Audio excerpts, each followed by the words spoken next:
farm to market road. Dahil alam naman natin yan ang pinakamalaga. Nakagawa na po tayo ng plano para sa buong Pilipinas sa farm to market road. Ngunit, siyempre, pupuntahan din natin ang mga mayor natin, ang mga governor natin para itanong kung yung plano namin ay maganda, kung tama ang dinadaanan ng farm to market road, kung ano yung suggestion nila. At yun ang sinusunod natin na plano. Hindi lang yung kagaya ng dati na palakasan lang, nakikiusap lang, lagyan ko yung farm to market road dito. Pag medyo kaibigan, pag medyo kapartido, sige, approve. Walang plano.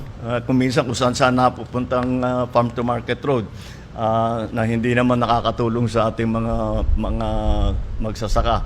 Kaya ito inayos na natin, ginawan natin ang sistema para lahat ng ilalagay nating farm to market road ay makakatulong sa mabilis na pagdala ng inyong ani sa ating mga palengke. At